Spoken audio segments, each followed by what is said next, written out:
National geography की team पहली बार एक ऐसे रिमोट एयरलाइन पर डॉक्यूमेंट्री बनाने जा रही थी जहां से कोई भी जिंदा लौट कर वापस नहीं आ सकता। जब वो लोग साहल के करीब पहुंचे, आयरलैंड के जंगल में से अजीबोगरीब नंगे तिरंगे लोग नमूदार हुए और उन्होंने नेशनल जियोग्राफी की शीप पर तीरों से बारिश कर डाली। अमले में ड्राइवर की टांग जख्मी हो गई और वो उल्टे पांव वापस भागने पर मजबूर हो गए। ये आयरलैंड कौन सा है? इतनी जदीद टेक्नोलॉजी के बावजूद भी आज तक हम इंसान यहाँ क्यों नहीं जा पाते? अस्सलाम वालेकुम नाजरीन। इंडिया के ईस्ट में 1400 किलोमीटर दूर अमेजन आयरलैंड मौजूद है। ये इंडियन टेरिटरी का ही हिस्सा है और यहाँ पर कई छोटे बड़े गांव मौजूद हैं। मैप पर देखा जा सके तो अंडमान आइलैंड में से सबसे ज्यादा आबादी वाला शहर पोर्ट ब्लेयर नजर आता है और वहाँ पर एक एयरपोर्ट भी है। ये एयरपोर्ट ही है जो अंडमान को पूरी दुनिया से कनेक्ट करने में बहुत ज्यादा पार्ट प्ले करता है।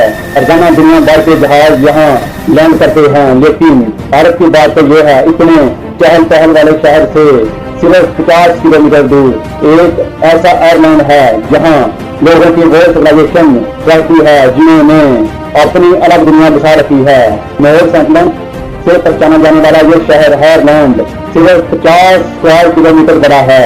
इसको पूरी तरह से घने जंगलों और दरख्तों में छुपा रखा है।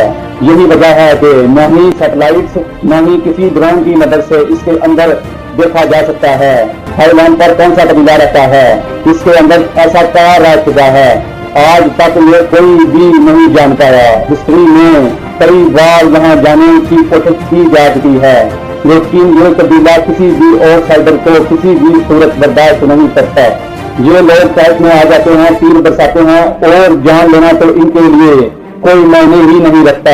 ऐसा माना जाता है कि इन्होंने दुनिया के अंदर दुनिया बसा रखी है। यहाँ ये हजारों सालों से रहते आए हैं और पोर्ट ब्लेयर की मॉडर्न सिटी से सिर्फ 50 किलोमीटर दूर इस आयरलैंड पर आज भी बहुत स्ट्रॉन्ग एज चल रही है। लेकिन आखिर ऐसा क्यों है? ये लोग बाहर की दुनिया से रास्ता क्यों नहीं रखना चाहते? ये सब समझने के लिए हमें नॉर्थ सेंटलैंड आयरलैंड के इतिहास में झांकना पड़ेगा। सदियों से मुझे माना जा रहा है नॉर्थ सेंटलैंड आयरलैंड से रहने वाला ये कबीला ह्यूमन सिविलाइजेशन का ये वो ग्रह है जो हम थे किसी दौर में बिछड़ गया था। 26,000 साल पहले समंदर का लेवल बहुत कम हुआ करता था। तब ये आयरलैंड नहीं, ये एशिया कॉन्टिनेंट का हिस्सा हुआ करता था। ग्लोबल वार्मिंग की वजह से समंदर का लेवल बढ़ता गया और सभी अंडमान और नॉर्थ सेंटलैंड का तल्लुक हमारी दुनिया से अलग होता चला गया। वो एक आयरलैंड बन के रह गए। उसके बाद दुनिया एक के बाद एक तरक्की करती गई, लेकिन ये आयरलैंड पर रहने वाले लोगों के लिए यही इनकी दुनिया थी।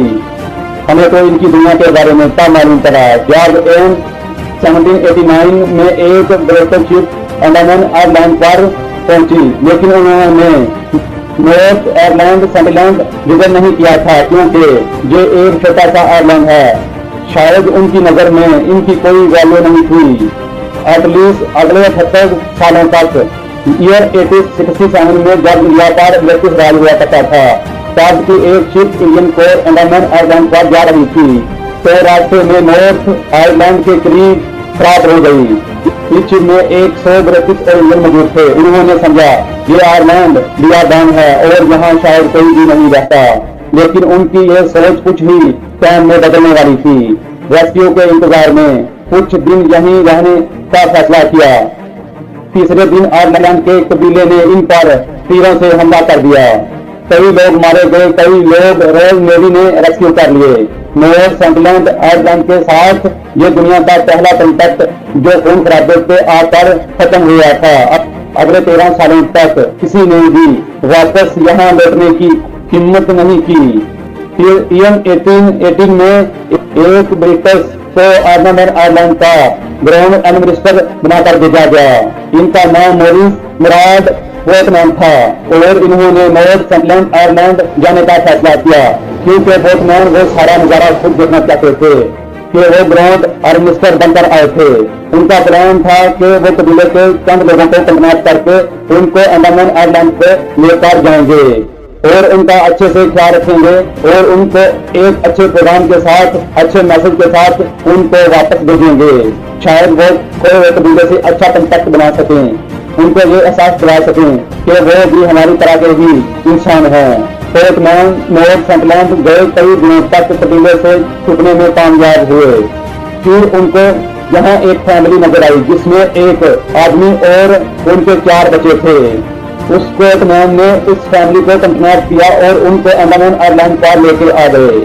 نارتھ سنٹلینڈ آئرلینڈ کی ہسٹری میں پہلی بار انہیں باہر کی دنیا سے کنٹیکٹ ہوا تھا. دنیا میں پھیلی کئی بیماریاں ان کی باڈی کے لیے بالکل نہیں تھی. بوڑھی ایج والا آدمی ان بیماریوں کی لپیٹ میں آ گیا اور زندگی کی بازی ہار گیا.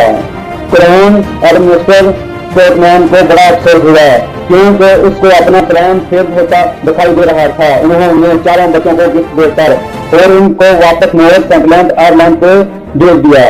پورٹ مین نے اپنی ڈائری میں لکھا, ہمارا مشن فیل ہو گیا ہے.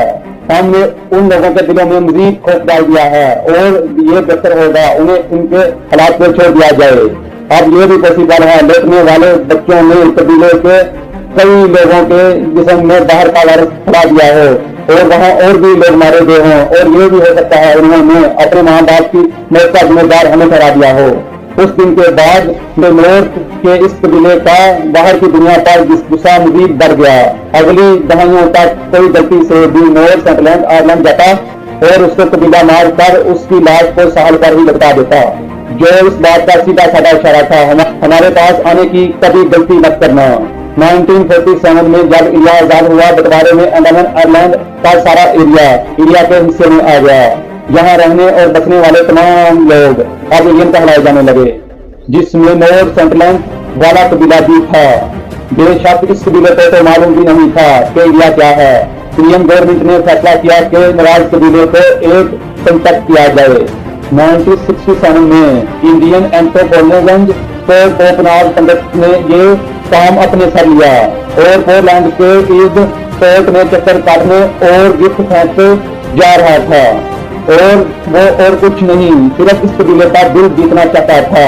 1974 میں نیشنل جیوگرافک کی ٹیم نے ایک ڈاکومنٹری بنانے کا فیصلہ کیا جس کا نام مین سرچ آف مین رکھا گیا.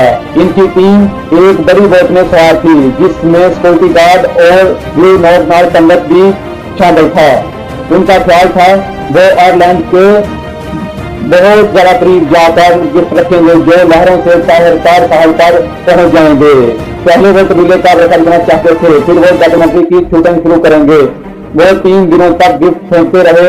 وہ جب ساحل کے قریب گئے ان کا پلان پوری طرح سے فیل ہو گیا. قبیلے کے فائٹر نے ان کے سامنے ہی گفٹ توڑ دیے اور تیروں کی بارش کر ڈالی جس میں ایک تیر سیدھا ڈائریکٹر کی ٹانگ پر آ کر لگا. نیشنل جیوگرافی کی ٹیم نے شوٹنگ کینسل کر دی اور ان کے پاس الٹے پاؤں بھاگنے کے سوا کوئی آپشن نہیں تھا.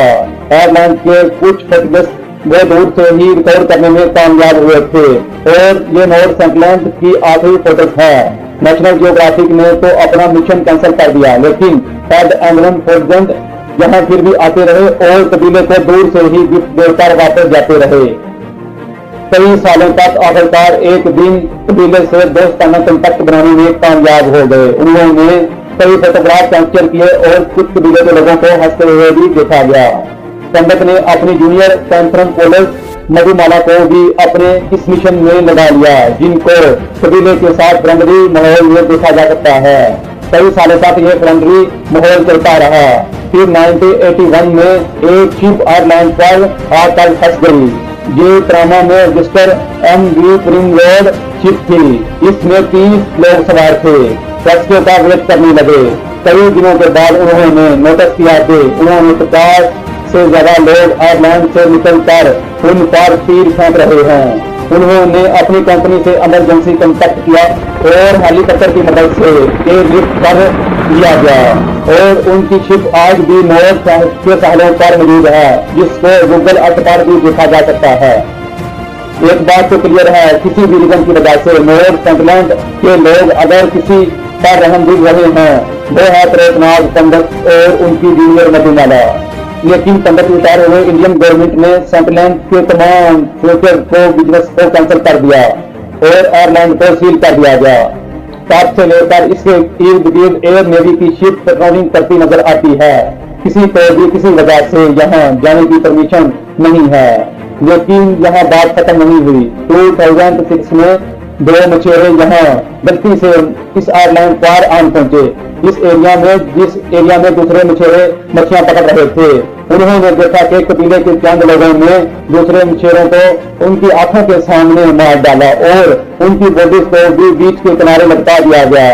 इस वाक्य के 12 सालों तक किसी ने भी नॉर्थ सेटलमेंट पर जाने की हिम्मत नहीं की। लेकिन 2018 में अमेरिका से तल्लुक रखने वाला 26 साल जॉन एरन ने यहाँ छुप कर जाने का फैसला किया।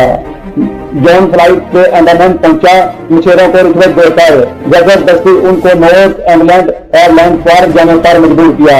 वो यहाँ अलग ही मिशन पर आए थे। उनका मिशन कबीले को क्रिश्चियन धर्म देना था। जैसे तैसे करके वो एयरलाइन को पहुंच गए, लेकिन फिर बदकिस्मती से उनको भी मार दिया गया। जॉन समेत आज तक पता नहीं कितनी बॉडीज नॉर्थ सेटलमेंट एयरलाइन पर मौजूद हैं, जिनको आज तक वापस नहीं लाया जा सका। इंडियन सरकार ने इस कबीले को खुली छूट दे रखी है, जो चाहे अपने एयरलाइन पर कर सकते हैं, और बाहर की दुनिया पर पाबंदी लगा रखी है कि वो लोग इस एयरलाइन के 10 किलोमीटर के एरिया पर नहीं जा सकते। नॉर्थ सेटलमेंट एयरलाइन पर दुनिया का वाहिद एयरलाइन है जहाँ पर जाना मौत को गले लगाने जैसा है। वहाँ रहने वाले लोग वाकई ही अकेले रहना चाहते हैं, जहाँ के लिए लोग अपने एयरलाइन पर मौजूद किसी बहुत बड़े राज को हम से छुपाए जाते हैं। ये आज तक हिस्ट्री बनी हुई है। अलीशान इन्फो यूट्यूब चैनल की आपको वीडियो पसंद आई हो तो आप हमारे चैनल को सब्सक्राइब कर लीजिए, वीडियो को लाइक कर लीजिए और बेल आइकन को प्रेस कर लीजिए, क्योंकि न्यू होने वाली वीडियो का नोटिफिकेशन आप तक पहुंच सके। अल्लाह के बाद।